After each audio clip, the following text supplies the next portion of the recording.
Você está ouvindo Voz da Terra, episódio 3.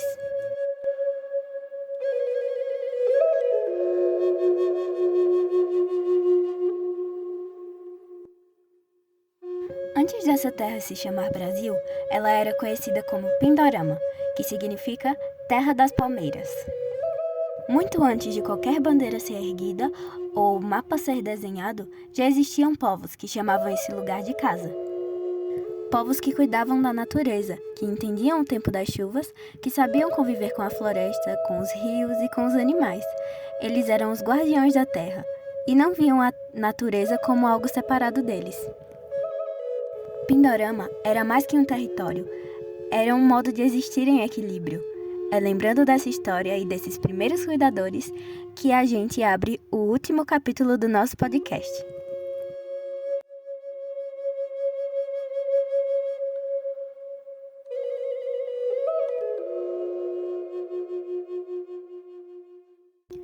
Quando os navios chegaram, não trouxeram apenas espelhos e promessas, trouxeram também a ideia de posse, de cercar aquilo que nunca tinha dono. A terra, que era Pindorama, livre e cuidada pelos povos que nela viviam, começou a ser dividida, marcada em linhas que só existiam no papel. O que antes era floresta sem fim, virou mercadoria. O rio que corria sem fronteiras virou obstáculo para as conquistas. Os povos originários que viam na terra uma mãe foram arrancados dela como se fossem estranhos no próprio lar. A tomada das terras não foi apenas uma perda de território, foi a tentativa de apagar o modo de viver em equilíbrio. Mas a memória resiste, porque cada árvore, cada canto de rio ainda guarda a lembrança daqueles que sempre souberam que a terra não se possui, se cuida. E essa luta não ficou no passado. Até hoje, os povos originários seguem de pé, defendendo o direito de existir em sua própria casa.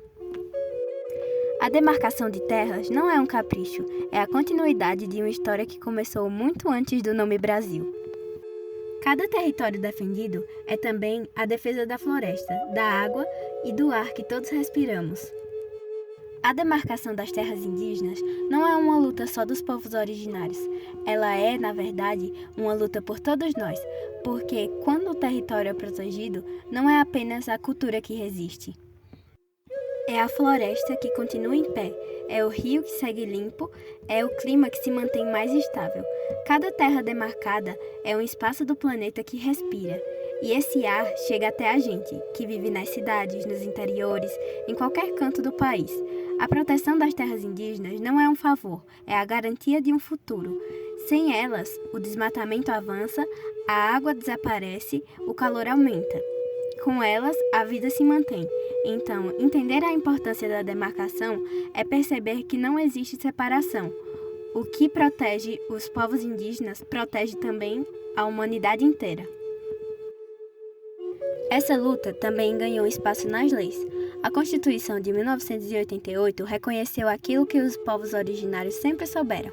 A terra é deles por direito, porque nela sempre viveram. O movimento Demarcação Já não é só um slogan, é um chamado que atravessa gerações. É a voz dos povos indígenas dizendo que não dá mais para esperar, que a lei já existe, mas precisa sair do papel e se tornar realidade. Cada vez que alguém levanta essa bandeira, está defendendo não apenas um direito ancestral, mas também a vida da floresta, a água que corre e o futuro de todos nós. A Demarcação Já é mais do que uma causa indígena, é um compromisso coletivo, porque enquanto houver terra sem ser protegida, a luta continua. E esse é o lembrete que fica: sem justiça para os povos indígenas, não existe justiça para o Brasil.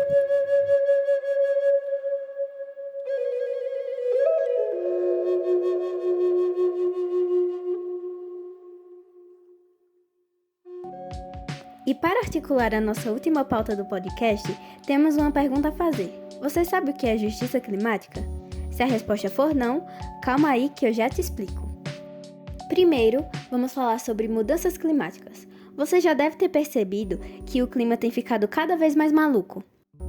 É geleira derretendo e um quinturão que parece até verão fora de época. Isso tudo é resultado do aumento da temperatura do planeta.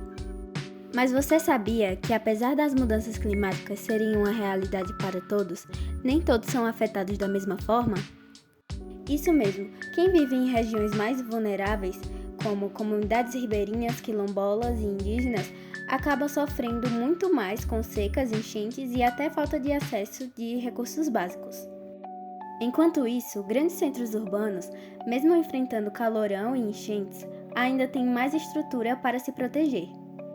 Essa desigualdade é justamente o que chamamos de justiça climática.